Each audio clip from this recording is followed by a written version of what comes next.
Single father helps an old man in the rain. Little did he know he was a millionaire in disguise then. David Miller hurried along the wet streets of Santa Monica on the California coast, clutching his 4-year-old son, Ethan, tightly to his chest. The heavy February rain had caught father and son off guard on their way back from the pharmacy, where David had tried in vain to get a discount on the cough syrup the boy needed for his persistent cough. That's when he spotted the elderly man with a long beard and tattered clothes stumbling on the slippery sidewalk, nearly falling flat. Without a second thought, David opened his only umbrella over the old man, getting completely soaked along with Ethan. "Are you okay, sir?" David asked, steadying the old man's arm to help him balance. The man lifted his face, revealing piercing blue eyes amid his unkempt grey hair. He leaned on an old wooden cane and wore a torn brown coat. "Thank you, son. May God bless you," the old man said in a hoarse but firm voice. "You have a heart of gold." David smiled, even as icy water trickled down his worn-out shirt. "No need to thank me. Anyone would do the same." "No, young man, few would," the old man replied, studying David's honest face intently. "What's your name?" "David Miller. And this is my son, Ethan." The boy, despite his cough, waved shyly at the old man, who smiled back with genuine warmth. "Pleasure to meet you, David. I'm..." The old man hesitated for a moment. "Walter Jenkins." The rain kept pouring, and David noticed the old man shivering from the cold. "Mr. Walter, where do you live? I can walk you home." "Don't worry about me, son. You have your boy to take care of. What if he gets sick because of me?" David glanced at Ethan, who really needed to get out of the rain, but he couldn't leave the old man alone in the storm. "Let's all go together then. I can't leave you like this." Walter felt something stir in his chest. It had been years since he'd met someone with such spontaneous kindness. In fact, it had been so long that he'd forgotten what it was like to be treated with genuine gentleness, without any ulterior motives. "I live down the alley behind Joe's bakery," Walter lied, pointing to a nearby street. In truth, his mansion was in the most luxurious gated community in the area, but David didn't need to know that. The three walked together, David keeping the umbrella over the old man while he and Ethan got drenched. Walter discreetly observed every gesture of the young father, impressed by the naturalness of his kindness. Dear listener, if you're enjoying the story, take a moment to like and especially subscribe to the channel. It really helps us newcomers out. Now back to the story. When they reached the corner Walter had indicated, David insisted on walking him to his door. "No need, David. I know every stone from here," the old man said. "But tell me, where do you live? I'd like to repay your kindness somehow." David shook his head, embarrassed. "There's no need to repay anything, Mr. Walter. What I did, anyone would do." "Even so, I'd like to know." "We live at 247 Maple Street, but please don't trouble yourself. I'm just glad you got home safe." Walter memorized the address. After David walked away with his son, the old man didn't head down any alley. Instead, he walked 3 blocks to a black Cadillac waiting discreetly parked. "How did it go, Mr. Harrison?" asked the driver, a middle-aged man in a suit. "Michael, I just found something very rare in this world," replied Walter Harrison, removing his wet coat. "A truly good man." Michael had known his boss for 20 years and was well aware that Walter Harrison was one of the wealthiest businessmen in Los Angeles. The owner of a chain of auto repair shops spread across the California coast, the 72-year-old man had lost faith in humanity after decades of dealing with self-interested people. "What do you intend to do, sir?" "I want to know everything about this David Miller." "But discreetly, Michael. Very discreetly." The next day, David woke up with Ethan still coughing. The syrup he had managed to buy with the last coins he had wasn't working as expected. He looked out the window of the small 2-room apartment he shared with his son and sighed. Another day without work ahead. He had been fired from the repair shop 3 months ago when the owner discovered David refused to participate in a scheme to overcharge customers. Since then, he had been scraping by with odd jobs, but the money was running out. The doorbell rang around 10 in the morning. David opened the door to find 2 men in white coats. "David Miller?" asked the older one. "That's me.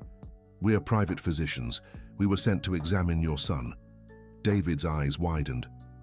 There must be some mistake. I didn't call any doctors, let alone private ones. No mistake. An elderly gentleman hired us. Said he met you yesterday in the rain. David's heart raced. Mr. Walter? But how could he afford private doctors? Listen, there must be some confusion. The man we helped yesterday doesn't have the means to... May we come in? Interrupted the younger doctor, holding a medical bag.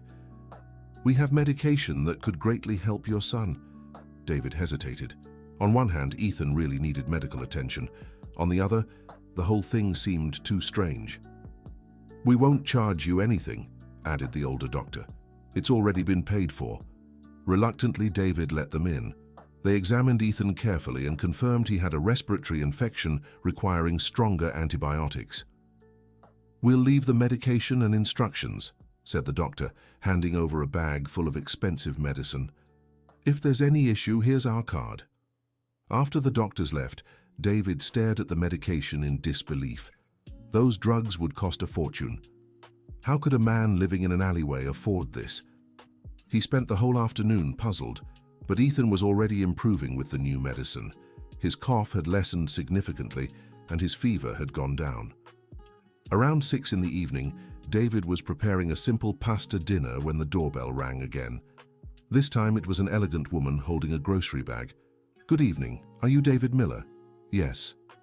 I have a delivery for you. She handed him the bag full of food. Chicken, vegetables, fruit, milk. It's all here. But I didn't order any of this. An elderly gentleman asked us to deliver it. Said he met you yesterday. David was starting to get worried. None of this made sense. Miss, I need to clarify something. The man we helped yesterday is a simple, humble person. There must be some mistake. The woman checked a slip of paper. David Miller, Maple Street, 247. Father of Ethan, age 4. Is that correct? David nodded, bewildered. Then there's no mistake. Have a good evening. That night, as Ethan slept peacefully for the first time in weeks, David lay awake, wondering.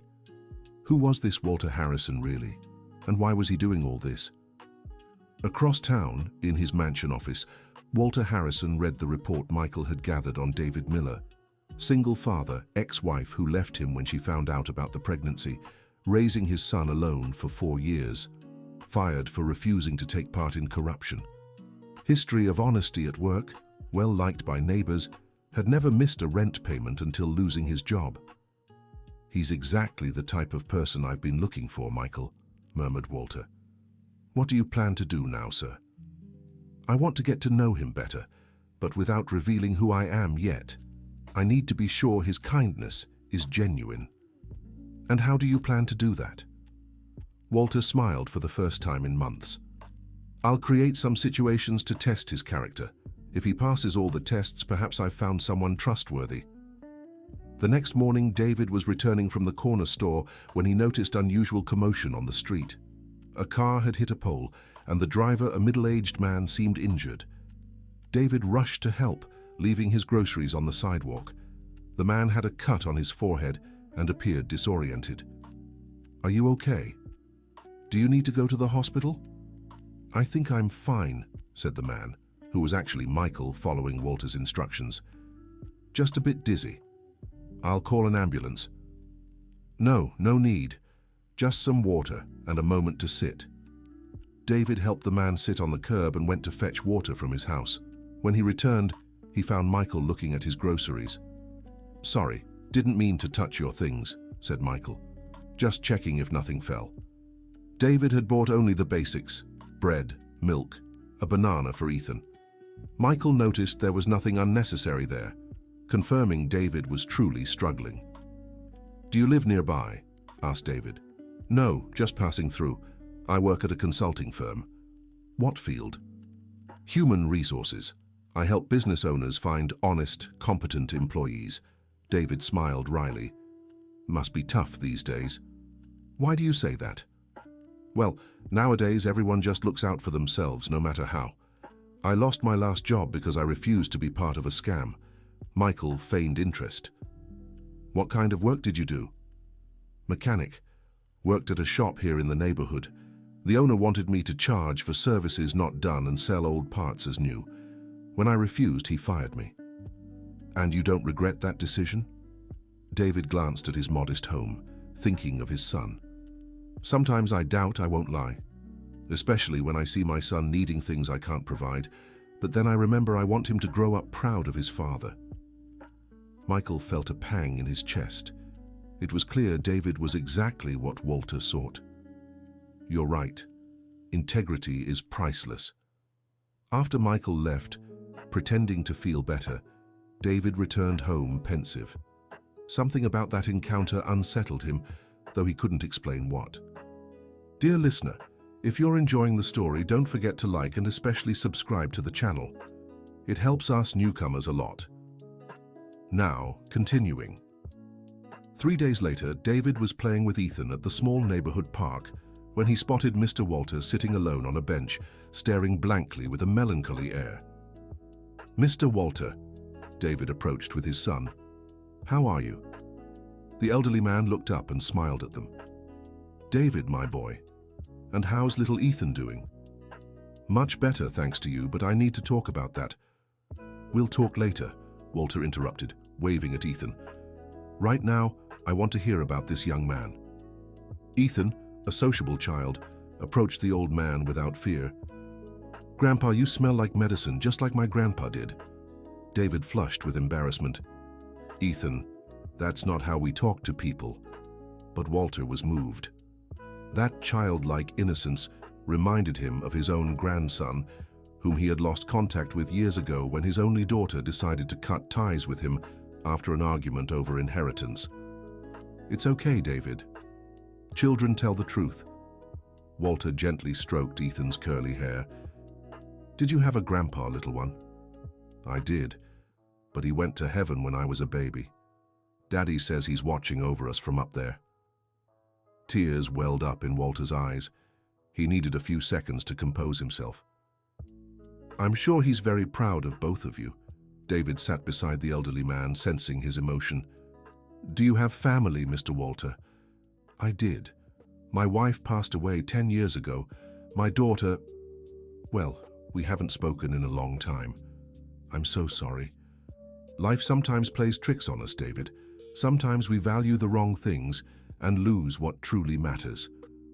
They sat in silence for a few minutes, watching Ethan play in the sand.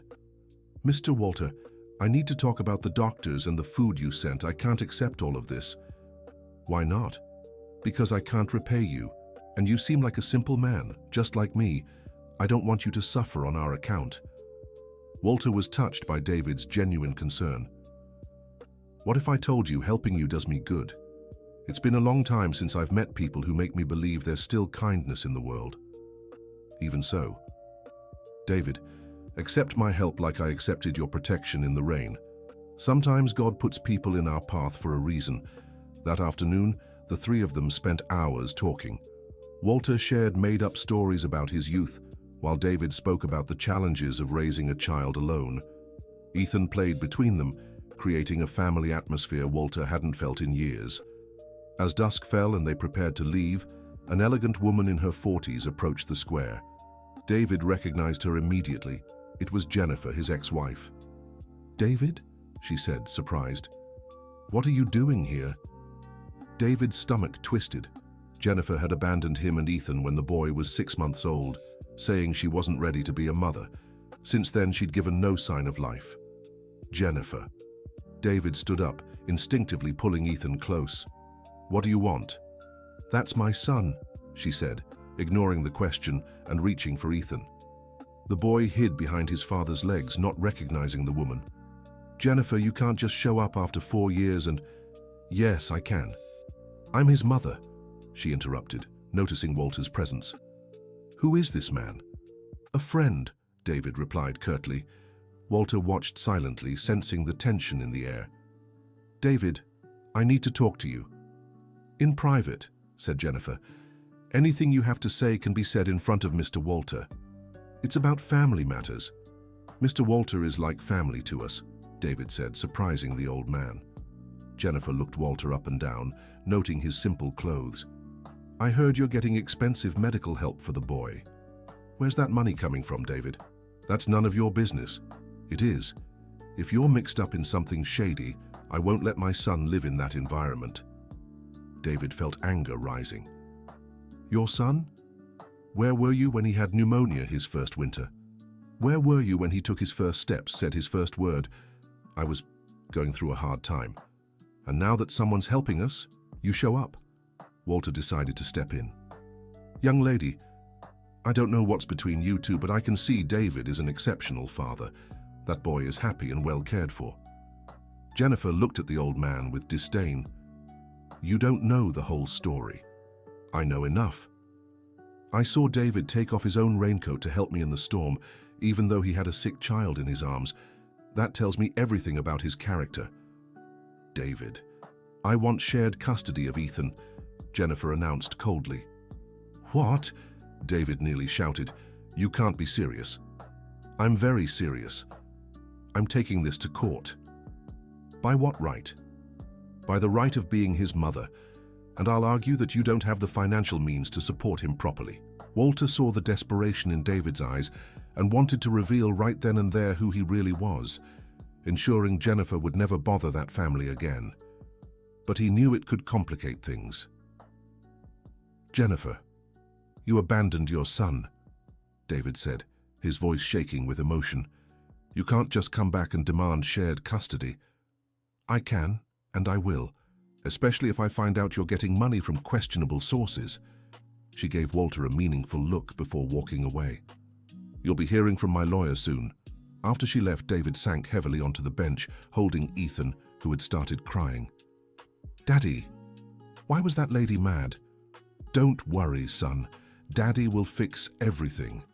But David had no idea how to fix it. Jennifer was right about his finances. On paper, she might seem more capable of supporting Ethan.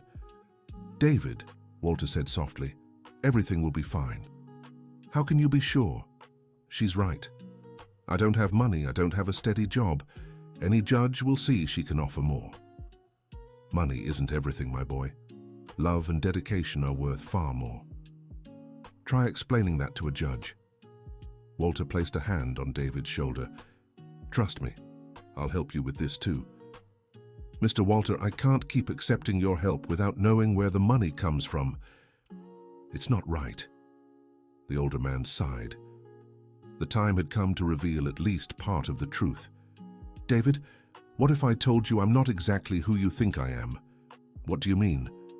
Those clothes I was wearing the day of the storm.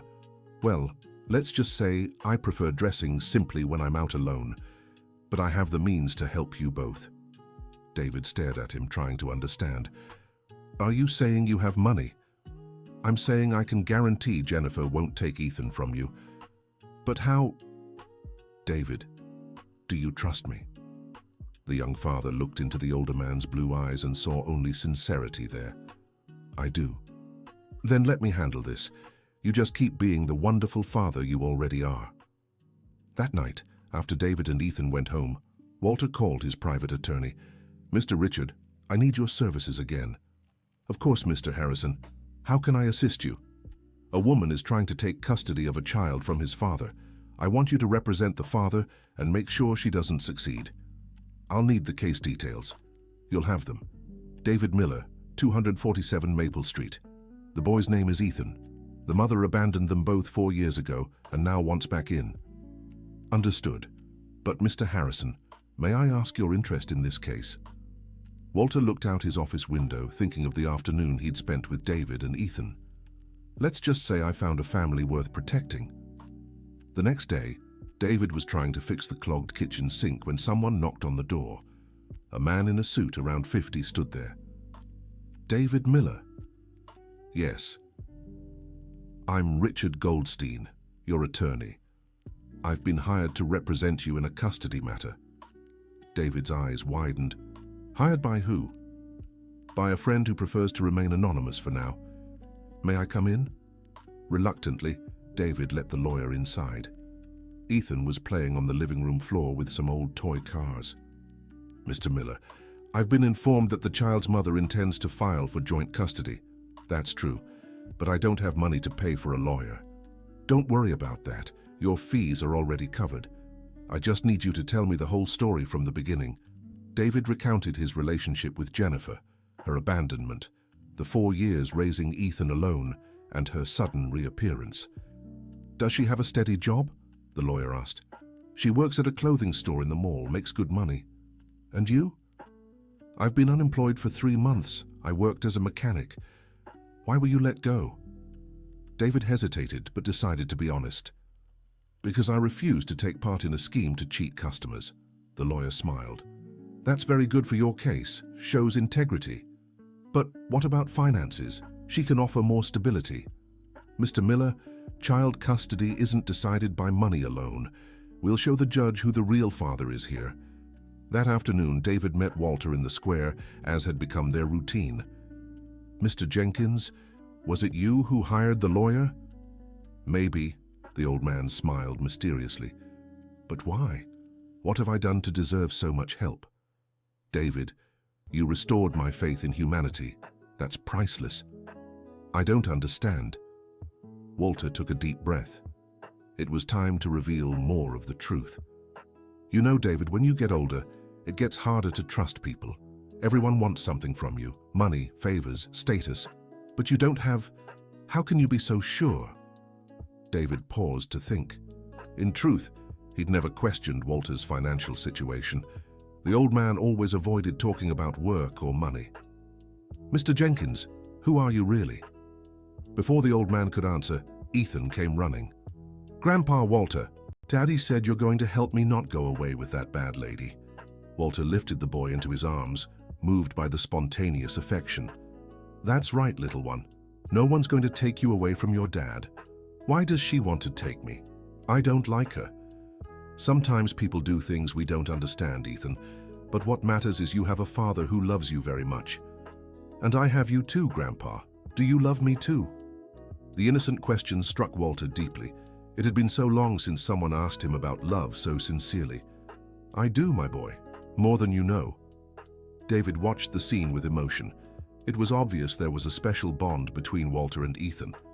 "Mr. Jenkins, do you have grandchildren?" "I have a grandson I haven't seen in a long time because of family differences." "How old is he?" "He must be about 15 now. The same age you were when you started working as a mechanic?" David was taken aback. He'd never told Walter he started working at 15. "How do you know I started working at 15? Walter realized he'd said too much. "You must have mentioned it in conversation." "No, I'm sure I never told you that." An uncomfortable silence fell between them. Ethan, oblivious to the tension, kept playing in the old man's lap. "David, there are some things about me you don't know yet," Walter finally said. "I'm starting to see that, but I promise everything I've done has been for your good." "Have you been investigating me?" "In a sense, yes, but not the way you're thinking." David stood up, uneasy. "Mr. Jenkins, I need the truth. Who are you, really?" The old man glanced around the square, making sure they were alone. "David, if I told you I have considerable resources, would you still be my friend?" "That depends. Why didn't you tell me the truth from the start?" "Because I wanted to be sure your kindness was real. I needed to know you'd help me without expecting anything in return. And now that you know, now I know you're the most honorable man I've ever met." David Miller sat down again, trying to process everything. "How much money do you have, Mr. Walter?" "Enough to make sure Ethan never goes without, and to offer you a chance to start over." "What kind of chance?" "Work, honest, well-paid work, where you can use your skills as a mechanic." "Do you have a shop?" Walter smiled. "Let's just say I have a few." Dear listener, if you're enjoying the story, don't forget to like and especially subscribe to the channel. It helps us a lot as we're just starting out. Now back to the story. That night, David couldn't sleep. His mind raced with questions about Walter. Who was this man really? Why was he so interested in helping them? And most importantly, was it safe to accept so much help from someone who wasn't entirely honest about his identity? The next morning, he decided to do some digging. After leaving Ethan with their neighbor, Mrs. Wilson, David went to the alley where Walter had said he lived. As expected, there was no humble house there. In fact, the alley led to a commercial area. David asked a few shop owners if they knew a man named Walter Jenkins, but no one had ever heard of him. Puzzled, David decided to go to the park where they usually met, even though he knew it was still early. To his surprise, he found Walter there, sitting on the same bench as if waiting for him. "Good morning, David." "Good morning, Mr. Walter, or should I say Mr. Harrison?" The older man sighed deeply. "How did you find out?" "I went to the alley where you said you lived. There's no humble house there. And yesterday, when you mentioned I started working at 15, I realized you knew things about me I never told you." "Sit down, David. It's time we had a serious talk." David sat, but kept more distance than usual. "My real name is Walter Harrison. I own the Harrison Auto Group, which has 43 shops along the California coast and the San Fernando Valley." David felt like he'd been punched in the gut. "You're a millionaire?" "Yes, and before you ask, no. I don't have bad intentions toward you or Ethan." "Then why all this deception?" Walter looked at his own hands, wrinkled and marked by time. "David, when you have a lot of money, people change around you. They smile, they're kind, they do everything to please you. But it's all self-interest. It's been years since I met someone genuinely good." "So you decided to test me?" "I decided to observe you, and every day I'm more impressed by your character." David stood up, agitated. "Mr. Harrison, I'm not a charity case. I don't need to be tested by anyone." "That's not it, David." "Yes, it is. You treated me like an experiment. Pretended to be poor, lied about where you lived, had my life investigated. I just wanted to be sure." "Sure of what? If I was good enough to be your little friend? Worthy of your friendship?" Walter stood too, trying to step closer.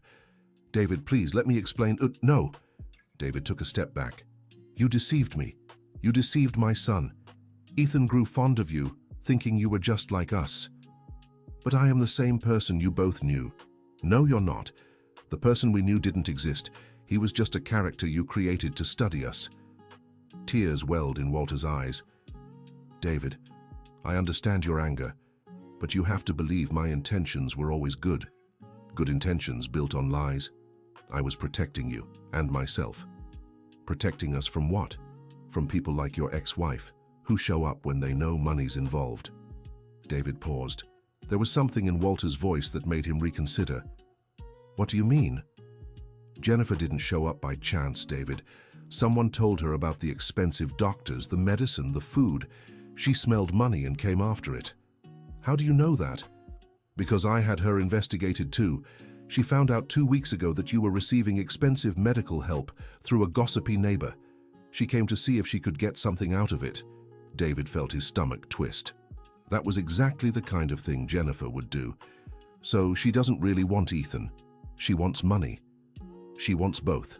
Custody of Ethan could get her a nice alimony if she proves you have resources. But I don't have resources, you do. Legally speaking, you have no connection to me, at least not yet. David sat back down, feeling lost. "What do you want from me, Mr. Harrison?" "I want to offer you something I've never offered anyone else, a partnership." "How so?"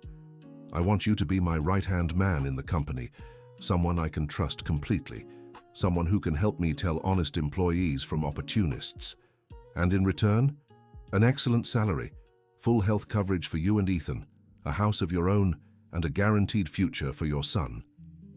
David stayed silent for a few minutes, processing the offer. "Why me? There are thousands of qualified people who could do this." "Because you're the only person I've met in the last 20 years who helped me without knowing who I was, who treated me with genuine respect and kindness. That's worth more than any degree. And if I refuse, then I'll walk out of your life and you'll never see me again. But I'll still help with Ethan's expenses and the custody case. That I promise." David looked around the simple square where he'd spent so many happy afternoons with Walter and Ethan. "I need to think." "Of course, take all the time you need.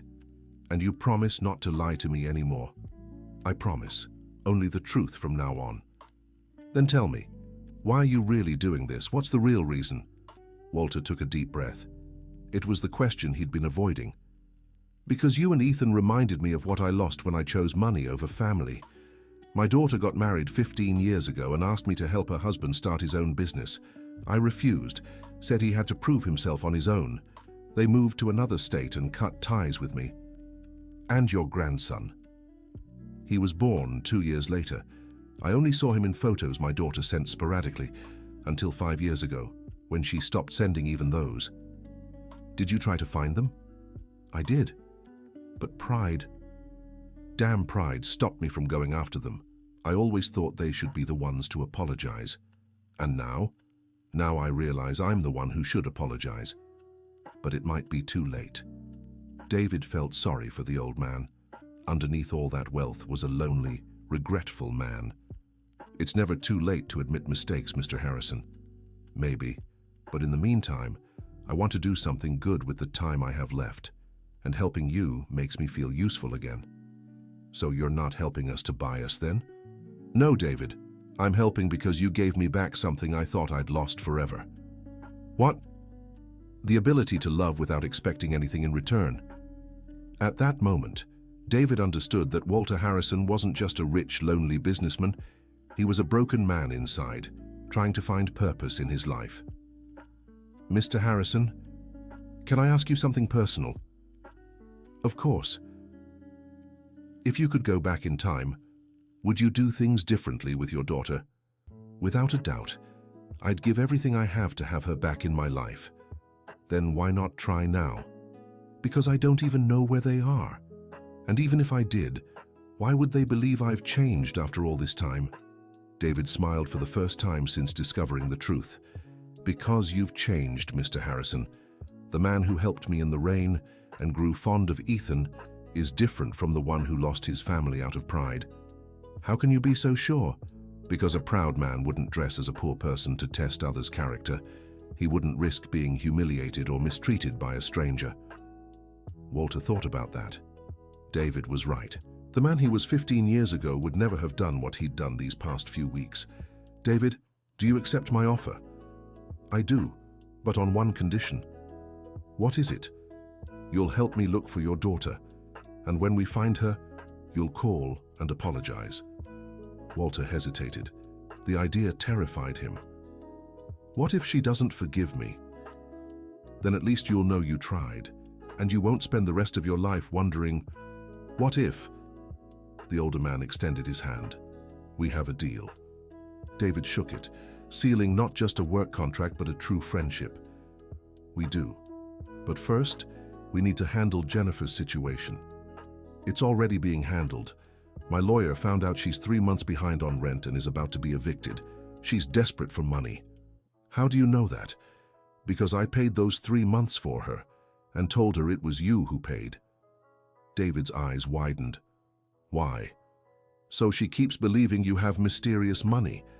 That'll make her push for custody, but it'll also buy time for my lawyer to gather proof she doesn't really care about Ethan's well-being.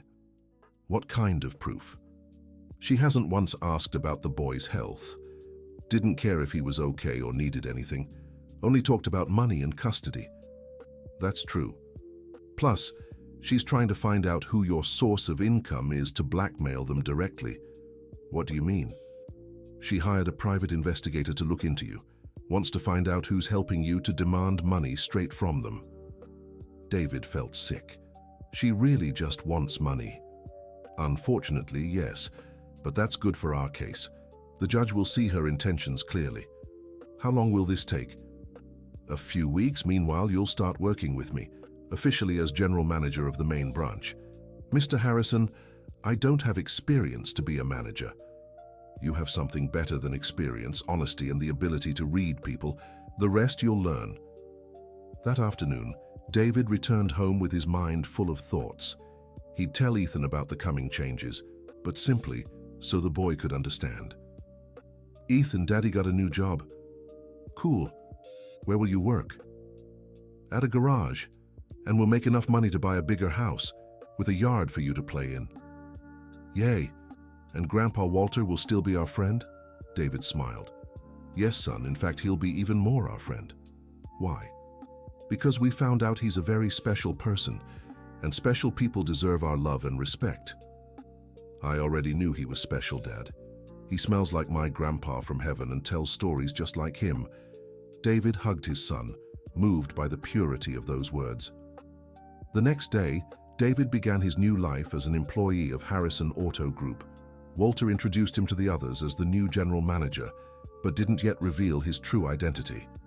"This is David Miller," said Walter, dressed in casual but good quality clothes.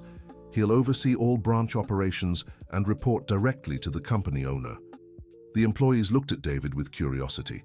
It was rare for the owner to hire an outsider for such a high position. "David has extensive experience in the field and an exceptional ability to spot operational issues," continued Walter. Tony Parker, the manager of the Central Branch for 10 years, wasn't at all pleased with this news. He was used to having complete autonomy and didn't want anyone overseeing his work. "Mr. Harrison," Tony said, "with all due respect, I think someone new to the company shouldn't have so much responsibility right off the bat. Your opinion is noted, Tony, but the decision has already been made." David immediately sensed the hostility, but chose to remain professional. "Tony, I'm not here to interfere with your work. I'm here to learn and help however I can." "Oh, really? And what experience do you have in management?" "To be honest, not much, but I have plenty of experience in shop work and dealing with customers." "Where did you work before?" "At Pete's shop, over in Venice Beach." Tony let out a mocking chuckle. "That little backyard garage? And Mr. Harrison thinks that qualifies someone to manage a whole network?" David felt his blood boil but kept his composure. "Pete's shop might be small, but the work there was honest. Everything was done right, no tricks." "Are you implying something?" "I'm not implying anything, just stating how I worked." Walter observed everything in silence, making his own assessments. Tony's defensive reaction was confirming some suspicions he had about irregularities in the Central Branch. "Well," Walter said, "I'll let you two get better acquainted. David, if you have any questions, come to me." After Walter left, Tony stepped closer to David. "Listen here, rookie. I don't know what strings you pulled with the boss, but here things run my way. Want to get along? Don't go snooping around me." "Tony, I'm not here to cause trouble. I just want to do my job. Your job is to stay out of my way. Got it?" David nodded, but mentally noted that he'd need to keep an eye on Tony. There was something about the man that didn't inspire trust. During the first week, David observed the shop's operations. He noticed some irregularities, unnecessary part replacements, inflated estimates, and employees acting uneasy when he asked about procedures. On Friday, an elderly customer came to pick up his car. "Mr. Thompson," Tony said, "that'll be $1,200. We replaced the starter, the brake pads, and did an alignment." "But yesterday you said it'd be $800, Mr. Thompson protested. "Well, we found more issues after opening up the engine." David stepped forward. "Can I see the work order?" Tony hesitated but handed over the paper. David noticed they were charging for premium parts when the ones installed were standard. "Tony, can I speak with you privately?" "Not now. I'm with a customer." "It's about customer service." Reluctantly, Tony stepped aside with David. "What is it?" "The parts installed in Mr. Thompson's car are standard, but you're charging premium prices." "How do you know what parts were installed?" "Because I know parts, and because I saw the mechanics installing them." Tony turned red. "Listen here, rookie. Tony, let's correct the estimate. Mr. Thompson is an elderly man who probably doesn't know much about cars. We shouldn't take advantage of that. Who do you think you are giving me orders? Someone who wants this company to keep its reputation." The argument was heating up when Walter appeared. "Is there a problem?" "No problem," Tony said quickly. "Just a misunderstanding about Mr. Thompson's estimate." Walter glanced at David, who subtly signaled they'd talk later. "Mr. Thompson," Walter said, "are you satisfied with the service?" "Well, it's a bit more expensive than I expected." "Let me take a look at the work order." Walter examined the paper and immediately saw the irregularities David had noticed. "Tony, there's a mistake in the estimate. The correct amount is $800. "But, Mr. Harrison..." $800? Walter repeated firmly. After the satisfied customer left, Walter called David and Tony for a private conversation. "Tony, how long have you worked with me?" 10 years, Mr. Harrison. And in all those years I've always made it clear I won't tolerate dishonesty with customers. Yes, sir. Then explain what happened today. It was just a mistake, sir. I mixed up the parts. Tony, David interrupted, you didn't mix up anything. You told Mr. Thompson these were issues discovered later, but the parts were ordered before the engine was even opened. How do you know that? Because I saw you requesting them from inventory before the car was taken apart. Walter stared at Tony. Is this true? Tony realized he was cornered. Mr. Harrison, everyone does this. It's standard in the business. Not in my company. It's never been standard in my company. But everyone pads the margin a little. Honestly, increasing margins is one thing. Cheating customers with parts and services is completely different. David could see Walter was genuinely upset. Tony, you're fired, Walter said. Mr. Harrison, please, I have a family. I need this job. You should have thought of that before tarnishing my company's reputation. It was just once. David, Walter turned to him. How many irregularities have you noticed this week? Several. I didn't want to say anything until I was sure, but it happens almost daily.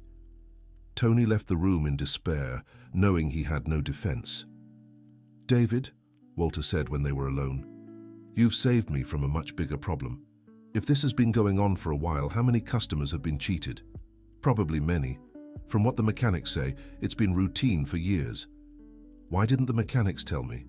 Because Tony threatened to fire anyone who complained. Walter sank heavily into his chair. David, I need your help investigating all the branches. If it's happening here, it could be happening elsewhere too.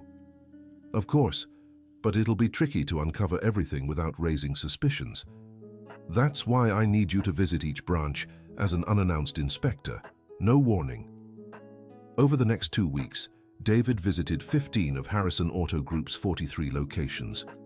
What he found was disheartening. 12 had similar or worse irregularities than the main branch. Managers charging for services not performed, selling used parts as new, inflating labor costs, and even making unnecessary repairs to perfectly fine cars. Walter, David said during a meeting in the businessman's private office, your company is being looted from the inside. What do you mean? The managers are making fortunes at the expense of Harrison Auto Group's reputation. Worse, they think you know and approve of it. How did they reach that conclusion? Because branch profits kept rising year after year. They assumed you were happy with the results no matter how they were achieved. Walter was silent for several minutes. David, I need your help cleaning house, but surgically, without destroying the company. How? We'll give a second chance to those willing to change, and we'll fire anyone who insists on dishonest practices immediately. How will we tell them apart? You'll train honest new supervisors and place them strategically. When we meet resistance to changes, we'll know who doesn't belong here. David accepted the challenge but knew it would be a tough task. I was dealing with years of bad habits and people who had grown accustomed to easy money. Meanwhile, the custody process for Ethan was moving through the courts. Jennifer had hired a young, ambitious lawyer, the son of a well-established family in town, who assured her he could prove David's financial incapacity. Mr. Bradley, Jennifer said during a meeting in the lawyer's elegant office, are you sure we'll win? Absolutely. Your ex-husband has been unemployed for months. Even if he's found some work recently, he can't prove financial stability. But what if they find out he's getting help from someone? Even better, we'll argue the child is being exposed to questionable influences from unknown individuals. And the alimony? Oh, the alimony will be substantial, especially if we can prove he has access to undeclared resources. Bradley Sullivan, 28 years old, had graduated just 3 years prior, but had big ambitions. He saw Jennifer's case as an opportunity to stand out and make important connections. Mrs. Wilson, have you found out anything more about this mysterious person helping your ex-husband? I'm looking into it. I hired a detective, just as you suggested. Good. The more information we have, the stronger our position will be. What Bradley didn't know was that Walter Harrison was aware of their every move. His lawyer, Mr. Richard, had connections all over town and knew exactly what was being planned. "Mr. Harrison," Mr. Richard said during a call, "they're trying to uncover your identity to blackmail you directly. Let them try. The more they expose themselves, the easier it'll be to prove their true intentions. And if they find out? Mr. Richard, I've been a respected businessman for decades. My reputation is above suspicion. If they try to blackmail me, they'll regret it." In fact, Walter was almost hoping they'd discover his identity. It would be definitive proof that Jennifer was only interested in money. A week later, the detective Jennifer hired finally got a lead. He followed David to the main branch of Harrison Auto Group and saw Walter arrive in a black Cadillac with a driver. "Mrs. Wilson," the detective called immediately, "I've found out who's helping your ex-husband." "Who is it?" "Walter Harrison, the owner of the auto repair chain." Jennifer nearly dropped the phone. "Are you sure?" "Absolutely, I saw them talking like old friends, and your ex-husband is working at one of his shops." "My God! David is working for a millionaire!" Jennifer immediately called Bradley. "Mr. Sullivan, we found out who's behind everything. Walter Harrison, the owner of the auto repair chain." "Harrison?" Bradley grew nervous. The Harrison family was one of the most respected in the area. "Are you sure?" "Absolutely. My detective saw everything." "Mrs. Wilson, this complicates things. Harrison isn't just anyone. We can't accuse him of anything without solid proof." "But what about our strategy?" "We'll have to change it. If Harrison is involved, it means David might have more resources than we thought. So what do? We go straight to the source. I'll try to arrange a meeting with Harrison. If we can settle out of court, it might be better for everyone." Bradley was lying. In truth, he'd realized he was in over his head with people far beyond his reach as a young lawyer. He wanted out of the situation as quickly as possible. "Mr. Goldstein," Walter received a call from his lawyer the next day. "The ex-wife's lawyer wants a meeting." They found out. They did. And from what I can tell, the young lawyer is too scared to proceed. "How do you want to handle it?" "Schedule the meeting. I want to look them in the eye and see how far they're willing to go." The meeting was scheduled for Thursday afternoon at Dr. Richard's office. Jennifer, Bradley, Walter, David, and Dr. Richard were present. "Well," Dr. Richard began, "I believe we all know why we're here." "Yes," Bradley said nervously. "We'd like to propose an agreement regarding the custody matter." "I'm listening," Dr. Richard replied. "We recognize that, well, circumstances have changed since the case was filed." Jennifer looked at Bradley, unsure where he was going with this. "What circumstances?" Dr. Richard asked. "The fact that David is now employed at a stable company changes our assessment of his ability to support the child." Walter remained silent, watching every reaction. "Dr. Sullivan," Jennifer said impatiently, "that wasn't what we agreed on." "Mrs. Wilson, circumstances have changed." "What circumstances? David is still the same man who couldn't provide—" "Jennifer," David spoke for the first time. "Do you really want to discuss my situation in front of everyone?" "Yes, I do. You were unemployed, living in a two-room apartment, without even enough money for Ethan's medicine. And that bothered you so much that you showed up to help, right?" I was worried about my son." "Your son?" David stood up. "Where was that concern for the last 4 years?" "I wasn't in a position to—" "And now you are?" "What changed, Jennifer?" She realized she was contradicting herself, but it was too late. "David, it's not about money. It's about Ethan's well-being." "Then answer me one simple question," David said. "When was the last time you asked how he was doing? If he was sick, if he needed anything, if he was happy?" Jennifer stayed silent. "Because ever since you showed up at the park, the only thing you've mentioned is money and lawsuits." I was nervous." "Jennifer," Walter spoke for the first time, "may I ask you something?" She nodded, intimidated by the businessman's presence. "Why did you decide to file for custody of Ethan just now?" Because I found out David was in a better situation, and I thought it was a good opportunity for us to reconnect." "Reconnect with whom? David or Ethan?" Both, of course. I see. And during those 4 years, what stopped you from reconnecting? I wasn't financially stable. Ah, so reconnecting depended on your financial situation or David's. Jennifer realized she was being cornered. That's not it. No? Then explain to me why only now, when David got a better job, you decided you wanted to be part of Ethan's life. Mr. Harrison, Bradley intervened. My client doesn't have to answer.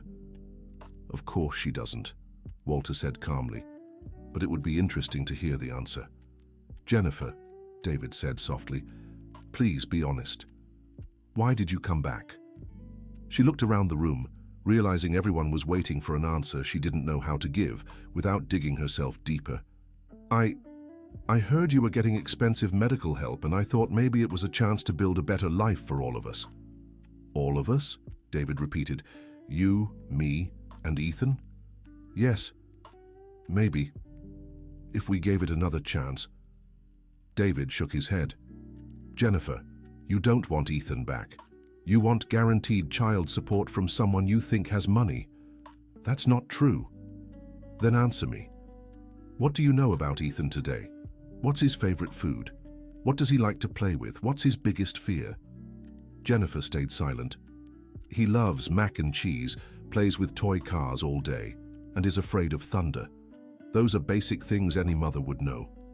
Tears began rolling down Jennifer's face. David, I know I made mistakes. You made mistakes by abandoning us. But coming back now out of self-interest is a whole different mistake. Dr. Bradley, said Dr. Richard, does your client wish to drop the lawsuit? Bradley looked at Jennifer, who was quietly crying. I need to think. There's nothing to think about, said David. Jennifer, you can be part of Ethan's life if you truly want to, but as visits, not shared custody, and only if it's out of love for the boy, not financial gain. How can I prove it's out of love? Start by asking about him, instead of asking about money. Jennifer left the meeting devastated, realizing she had lost far more than she imagined, not just the chance to get rich at David's expense, but also the opportunity to truly know her son. Bradley, in turn, withdrew the lawsuit the next day, citing changed circumstances. In truth, he had realized he was dealing with people far out of his league and chose not to risk his career. David, said Walter when they were alone after the meeting, you did the right thing by offering her visits. Ethan deserves to know his mother, even if she has her flaws. What if she only accepts out of self-interest? Then she'll be disappointed, because there won't be any money involved in the visits, and over time, maybe she'll genuinely grow fond of the boy.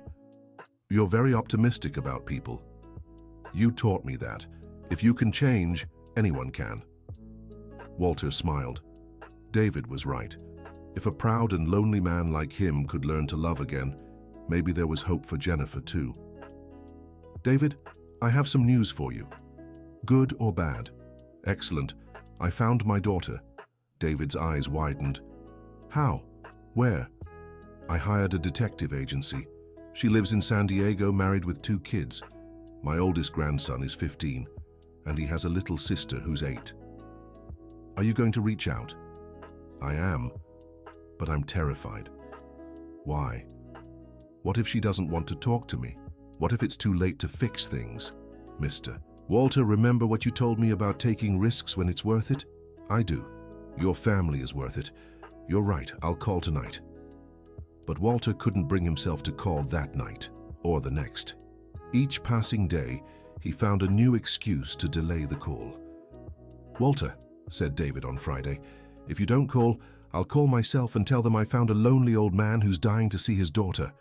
You wouldn't. I would. Just like you did for me. Sometimes we need a little push to do the right thing. That night, with trembling hands, Walter dialed the number he had memorized from staring at it so long. Hello? Amanda. His voice came out weaker than he'd hoped. Who is this? It's your father. Silence on the other end. A silence that felt like an eternity. Dad? Her voice was disbelieving. Hi, sweetheart. Dad, how did you get my number? I hired an agency. Amanda, I know I have no right to call after all this time, but Dad, why are you calling now? Because I finally realized I made the biggest mistake of my life when I let pride push you away. Silence again. Dad, it's been 15 years. 15 years without a call, without a letter, without anything. I know, sweetheart. And I've regretted every single one of those 15 years. So, what changed? Why now? I met a family that taught me what truly matters, a single father who'd do anything for his son, and I realized I've missed 15 years of my grandchildren's lives because of pure pride. Dad. Amanda's voice cracked. Amanda, I know it might be too late. I know you've built a life without me, but I'd really like to apologize in person. You want to come here? If you'll let me. I won't ask for anything more than a chance to say I'm sorry and meet my grandchildren. Dad, I need to talk to Brian and prepare the kids. They don't even know they have a grandfather. Of course, take all the time you need. Can I have a few days to get things in order? Of course, my dear. Amanda, yes? I love you. I always have. And I'm so sorry it took me so long to say it. When Walter hung up, he was crying. These weren't tears of sadness, but of relief. After 15 years, he had finally spoken to his daughter again. How did it go? David was waiting anxiously the next day. She's going to see me. She'll talk to her husband and prepare the kids. That's wonderful. When are you traveling? Next week, if everything goes well. And are you nervous? Terrified? But it's a good kind of fear, like when you're about to fulfill a dream you thought was impossible. I know exactly how that feels. I felt the same way when I found out I could keep Ethan with me. That week, while waiting for Amanda's confirmation, Walter dedicated himself to helping David restructure the Harrison Auto Group. They had already fired 8 corrupt managers and promoted honest employees to take their places. David, the company has completely changed in 2 months. Are the customers noticing the difference? Absolutely. Complaints have dropped drastically and referrals have increased. Some customers even came back saying they heard Harrison was more honest now. More honest? Yeah, seems like our reputation wasn't the best before. I'm glad we were able to turn that around. Walter, can I say something? Of course. I think you've found your purpose. What do you mean?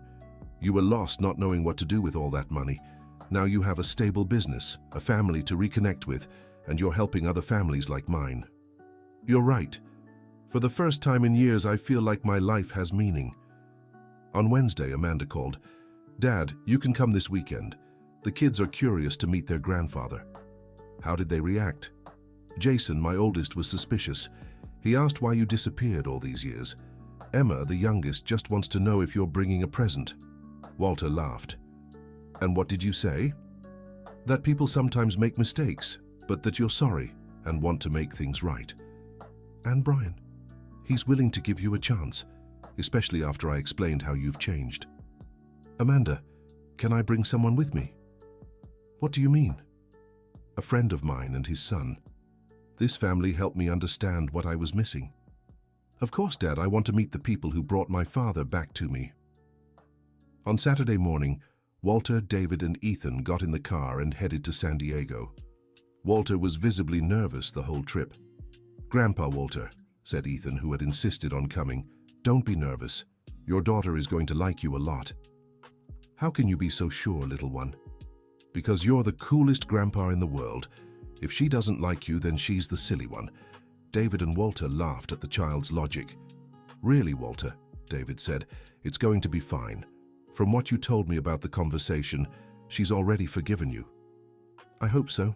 When they arrived at Amanda's house, a simple but cozy home in a middle-class neighborhood, Walter hesitated before ringing the bell. Want me to ring it? David offered. No, I need to do this myself. The door opened, and a 40-year-old woman with brown hair and blue eyes just like her father's stood there. Behind her, a man of average build and 2 curious children. Dad? Amanda. They hugged right there at the door, both crying. The kids watched shyly, while Brian smiled quietly. Come in, Dad, these are the kids, Jason and Emma. Jason, a serious 15-year-old, greeted his grandfather with a formal handshake. Emma, a spirited 8-year-old girl, got straight to the point. "Grandpa, did you bring me a present?" "Emma," Amanda scolded. "It's okay," Walter laughed. "I did. But first, I want to get to know you all better." "And these are David and Ethan," Walter introduced, "the family who taught me to value what truly matters." "Nice to meet you," Amanda said, shaking David's hand. "Dad told me a little about you." Ethan, who was naturally sociable, quickly approached the kids. "Hi, I'm 4. How old are you?" "I'm 8, Emma said, "and he's 15. Want to play with me?" "Sure, I brought my toy cars." Within minutes, Ethan and Emma were playing in the backyard like old friends. "Jason," David said, "your grandfather talks about you a lot." "Really?" The teenager seemed skeptical. "What did he say?" "That he's very proud to have a smart and responsible grandson."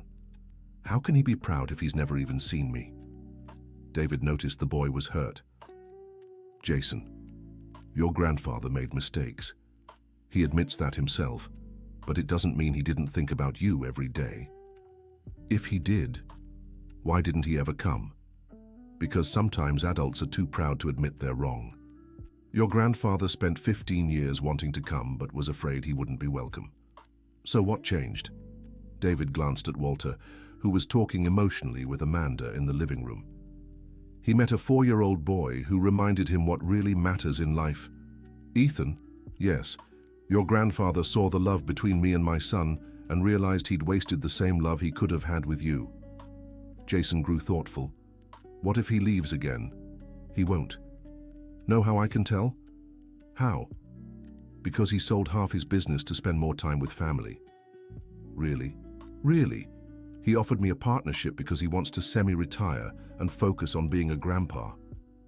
For the first time since they'd arrived, Jason's face lit up. They all had lunch together and gradually the ice began to break. Walter shared stories about the company. David talked about his life as a single father, and the kids grew more comfortable. "Grandpa," Emma said during dessert, "will you come visit all the time?" "As often as you want." "What if we want you to move here?" Amanda blushed. "Emma, that's not how you ask." "It's okay," Walter said. "That's an important question. Emma, Grandpa lives in Los Angeles because of work, but I can come stay here a few days every week." "Every weekend?" "If you'd like." "I'd love that." Jason, who'd been quiet during lunch, finally spoke up. "Grandpa, do you really regret staying away?" "I regret it deeply, Jason.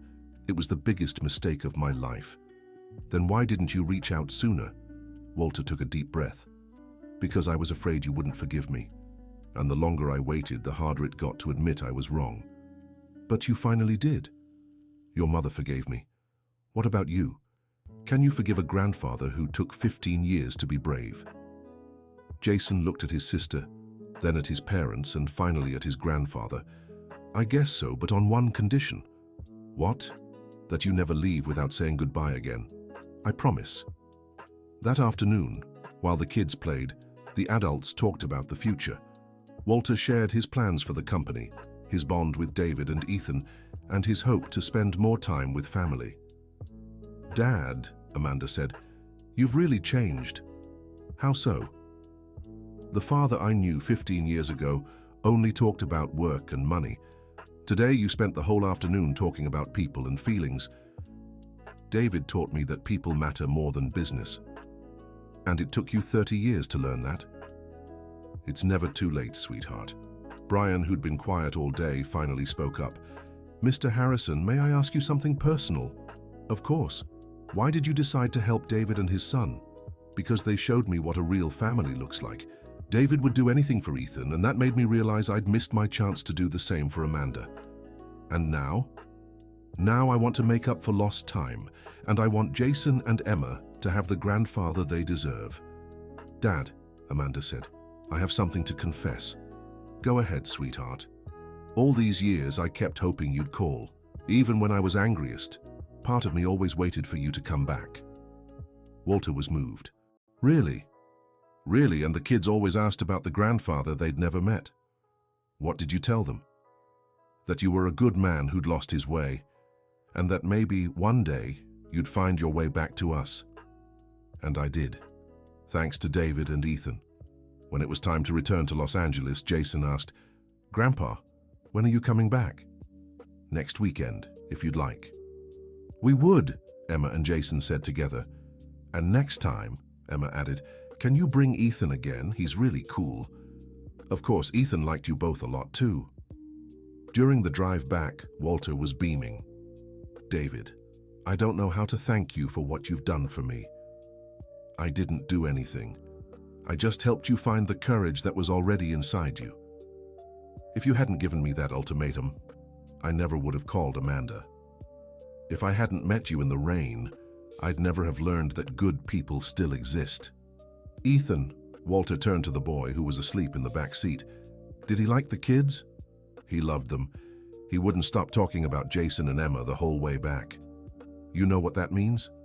"What?" "Now he has cousins, and you have an extended family." David smiled. It was true. Somehow that strange situation had created family bonds between people who hadn't even known each other 2 months earlier. In the months that followed, everyone's lives changed. David settled perfectly into his job at Harrison Auto Group, implementing honest practices that helped the business thrive even more. Walter kept his promise and traveled to San Diego every weekend, building a strong relationship with his grandchildren. Jennifer, surprisingly, accepted the offer of occasional visits with Ethan. At first, it was obvious she was interested in learning more about David's financial situation, but over time she genuinely grew fond of her son. She never became a truly present mother, but at least Ethan got to know her and form his own opinion. Jason, Walter's eldest grandson, showed great interest in mechanics. During school break, he spent a week in Los Angeles learning about the business. Walter was delighted to see his grandson had inherited his knack for entrepreneurship. Emma became the family's joy, always lively and full of questions. She formed a special bond with Ethan, and the two video called each other during the week. With his newfound financial stability, David was able to rent a house with a backyard for Ethan to play in.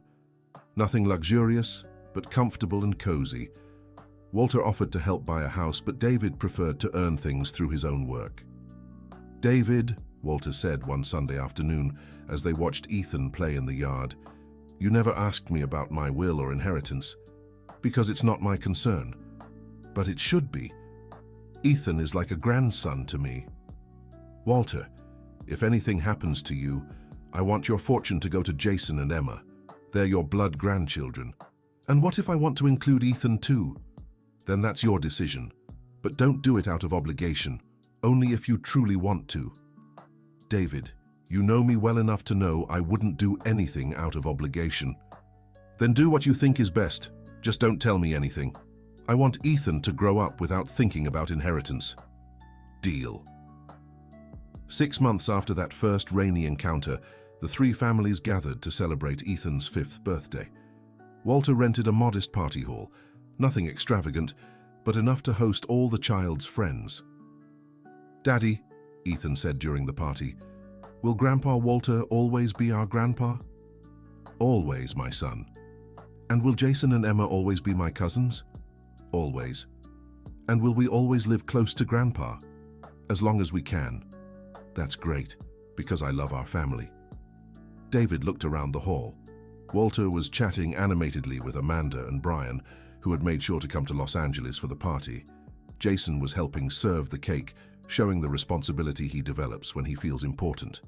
Emma played with the other kids, always cheerful and outgoing. Even Jennifer was there, behaving properly and genuinely interacting with Ethan.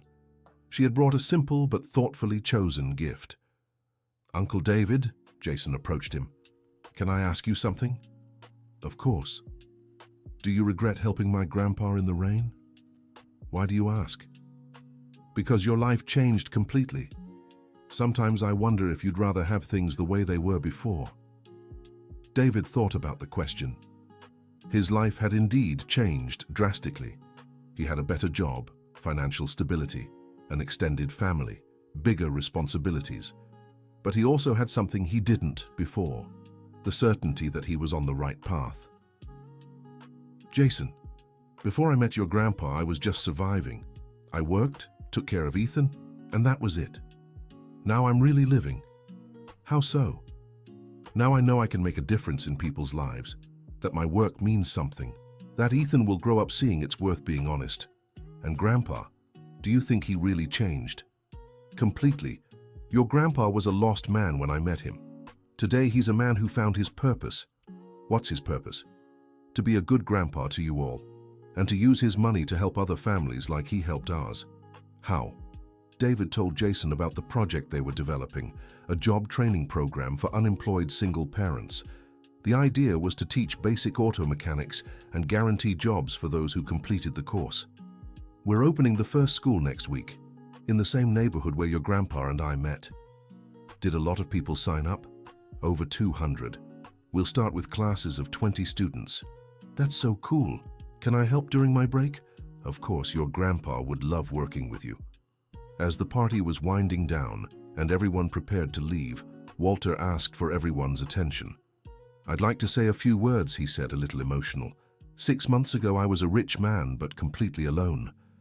I thought money was all that mattered in life. He looked at David. Then I met a young man who taught me kindness can't be bought. That family isn't built with money, but with love. He looked at Ethan. A little boy who showed me real affection is priceless. He looked at Amanda, Jason, and Emma. And I found a family I thought I'd lost forever. Finally, he looked at everyone. Today, I can say I'm truly rich. Rich in family, rich in real friendships, rich in purpose.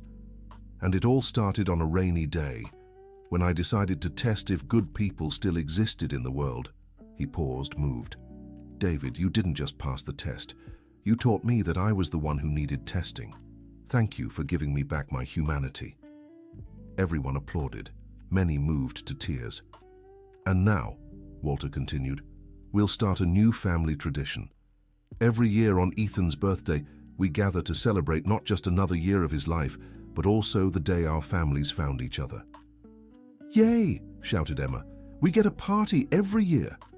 Yes, we do, said Walter, scooping the little girl into his arms, because some things are too important to celebrate just once. That night, after everyone had left, David sat in the backyard with Ethan in his lap, watching the stars. Daddy, I like our new family. Me too, son. Grandpa Walter said sometimes people find each other when they need one another the most. That's true. So we found him because he needed a family and we needed a grandpa. David smiled at the simplicity of a child's logic. Maybe, Ethan. Maybe. Daddy, will it rain tomorrow? I don't know. Why do you ask? Because if it does, we can lend our umbrella to someone who needs it, just like you did for Grandpa. Yes, we can, my boy, we always can. You're the end. And what about you, dear listener? What did you think of this story? Do you believe simple acts of kindness can change entire lives? Tell us in the comments which part touched you the most, and if you've ever experienced something similar. Your opinion means so much to us. Don't forget to like and subscribe to the channel so you won't miss other heartwarming stories like this one.